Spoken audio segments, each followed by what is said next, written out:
പേരുകൾ പുറത്തു വരണം എന്നൊരു അജണ്ടയല്ല, അതിന്മേലൊരു നടപടി ഉണ്ടാവണം. എല്ലാരെങ്കിലും പ്രതികളുടെ പേരാരെങ്കിലും പരാമർശിച്ചിട്ടുണ്ടെങ്കിൽ അതിന്മേൽ നടപടി വരണം. അതിലിപ്പം ഇപ്പൊ പ്രമുഖനായാലും പ്രമുഖനല്ലാത്ത ആളായാലും ആരായാലും ഇതിലിപ്പോൾ ആരുടെയെങ്കിലും പേര് പുറത്തു വരണം എന്നുള്ള ലക്ഷ്യത്തിൽ ആരെങ്കിലും സമ്മർദ്ദത്തിലാക്കാൻ വേണ്ടി ചെയ്തതല്ല. അല്ല, ഞാൻ ഹർജി ഇപ്പം നമ്മളെല്ലാ പലതരത്തിലുള്ള കേസ് ഫയൽ ചെയ്യുന്നുണ്ട്. ഇത് നമ്മുടെ ജോലിയാണ്. അപ്പൊ അത് സംബന്ധിച്ച് എന്തെങ്കിലും വെല്ലുവിളി നമ്മൾ നേരിടും. അത്ര പേര് വിവരങ്ങൾ പുറത്തു വരണം എന്നുള്ളതല്ല, അതിന്മേലൊരു നടപടി വേണം. അതിൽ പേര് നടപടി വേണമെങ്കിൽ സ്വാഭാവികമായിട്ടും പുറത്തു വരും. ഞങ്ങളുടെ ആവശ്യം അതിലൊരു നടപടി വേണം. അതിൽ ഒരു ക്രിമിനൽ ഒഫൻസ് അട്രാക്ട് ചെയ്തിട്ടുണ്ടെങ്കിൽ അതിന്മേൽ നടപടി വേണം. ഹേമ കമ്മിറ്റി റിപ്പോർട്ടിൽ ഹൈക്കോടതി പൊതുതാര ഹർജി പോയിരുന്നു. അതിൽ കോടതിയിൽ നടപടി വന്നിരുന്നു. ഇങ്ങനെ ഹർജി കൊടുക്കാനുള്ള കാരണം എന്താണ്? പ്രധാനമായിട്ടും ഈ റിപ്പോർട്ട് ഇപ്പോൾ സർക്കാരിന് മുന്നിൽ ഹേമ കമ്മിറ്റി ഫയൽ ചെയ്തിട്ട് ഏകദേശം 4 വർഷത്തിൽ കൂടുതലാവുന്നു. ഇതുവരെ സർക്കാർ അത് പുറത്തുവിടാനോ അതിന്മേലൊരു നടപടിയോ എടുക്കാനായിട്ട് തയ്യാറായിട്ടില്ല. ഏകദേശം 1.25 കോടി രൂപയോളം പൊതുജനത്തിന്റെ പൈസ ഉപയോഗിച്ച് ആണ് ഈ കമ്മിറ്റി പ്രവർത്തിച്ചത്. അപ്പോൾ അങ്ങനെ ഒരു സാഹചര്യത്തിലാണ് ഫൈസർ നവാസ് എന്ന് പറഞ്ഞൊരു പൊതുപ്രവർത്തകൻ എന്നെ സമീപിക്കുകയും ഇത്തരത്തിലൊരു പൊതു താല്പര്യ ഹർജി കൊടുക്കണമെന്ന് പറയുകയും ചെയ്തു. അപ്പോൾ അത് നോക്കിയപ്പോൾ അതിൻ്റെ വാസ്തവം ഉണ്ടെന്നും അതിലൊരു ലീഗൽ ഒരു വേ ഉണ്ടെന്നും മനസ്സിലാക്കിയത് കൊണ്ടാണ് ഞാനും എൻ്റെ കൊളീഗായിട്ടുള്ള അഖിലും അഭിഷേകം കൂടെ ചേർന്ന് ഇങ്ങനെ ഒരു പൊതു താല്പര്യ ഹർജി കൊടുത്തത്. സർക്കാരിനെതിരെയാണ് ഈ ഹർജി പോയിരിക്കുന്നത്. സർക്കാർ സ്വാഭാവികമായിട്ടും ഒരു പൊതു താല്പര്യ ഹർജി പോകുമ്പോൾ അതിന്റെ ഓപ്പോസിറ്റ് പാർട്ടി സർക്കാരായിരിക്കുമല്ലോ. അല്ലാതിപ്പോൾ സർക്കാരിന്റെ ഇതിൽ രാഷ്ട്രീയമൊന്നുമില്ല. സർക്കാരിന് എന്തെങ്കിലും പ്രത്യേക രാഷ്ട്രീയം ഉണ്ടായിരിക്കും അവർ പുറത്തുവിടാത്തത്, അതിനെക്കുറിച്ച് നമുക്കറിയില്ല. നമ്മളിപ്പോൾ ഇത് ഫയൽ ചെയ്തതിന്റെ കാര്യം എന്ന് പറഞ്ഞാൽ അങ്ങനെ പൊതുജനത്തിന്റെ പൈസ ഉപയോഗിച്ചുണ്ടാക്കിയ കമ്മിറ്റിയാണ്. അങ്ങനെ ഒരു കമ്മിറ്റിയുടെ റിപ്പോർട്ടിന്മേൽ എന്തെങ്കിലും ഒരു നടപടി വേണം.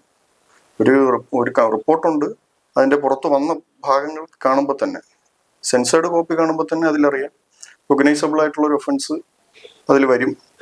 സെക്ഷൽ അസോൾട്ടുകളുണ്ട്, അതുപോലെ ഡ്രഗ്സിന്റെ ഉപയോഗത്തെ കുറിച്ച് പറയുന്നുണ്ട്, അങ്ങനെയുള്ള കാര്യങ്ങളെല്ലാം വരുന്നുണ്ട്. ഈ പേരുകൾ പുറത്തു വരണം എന്നൊരു അജണ്ട ഉണ്ടായിരുന്നു ഹർജിയിൽ. പേരുകൾ പുറത്തു വരണം എന്നൊരു അജണ്ടയല്ല, അതിന്മേലൊരു നടപടി ഉണ്ടാവണം. എല്ലാരെങ്കിലും പ്രതികളുടെ പേരാരെങ്കിലും പരാമർശിച്ചിട്ടുണ്ടെങ്കിൽ അതിന്മേൽ നടപടി വരണം.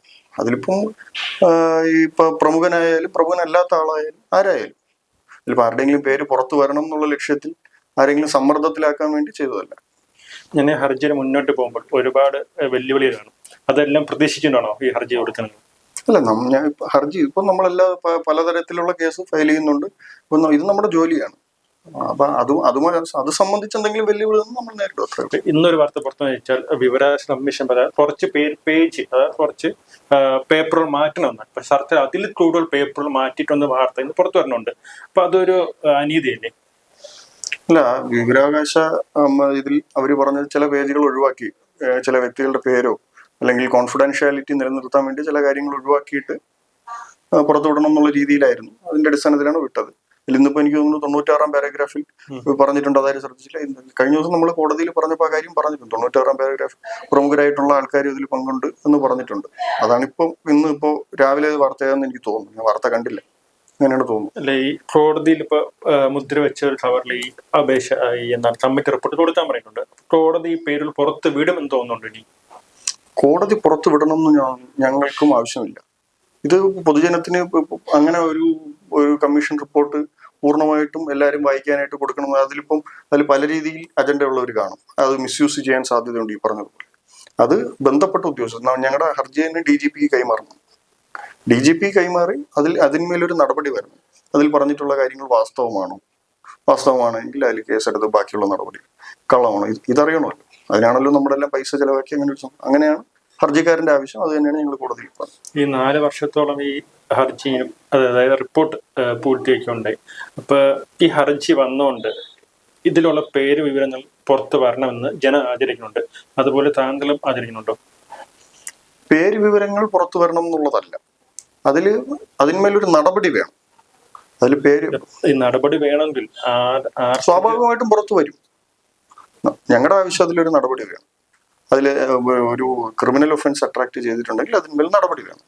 സ്വാഭാവികമായിട്ടും അങ്ങനെ നടപടി വരുമ്പോൾ പേര് വിവരങ്ങൾ ചിലപ്പോൾ പുറത്തു വരും. പ്രതികളുടെ, വാദിയുടെ, വിക്ടിംസിന്റെ അല്ല, അതിൽ ആരെങ്കിലും പ്രതിയാക്കപ്പെട്ടാൽ അവരുടെ പേര് സ്വാഭാവികമായിട്ടും പുറത്തു വരും. ഇതിനു മുമ്പും പലരുടെയും പേര് വന്നിട്ടുണ്ടല്ലോ.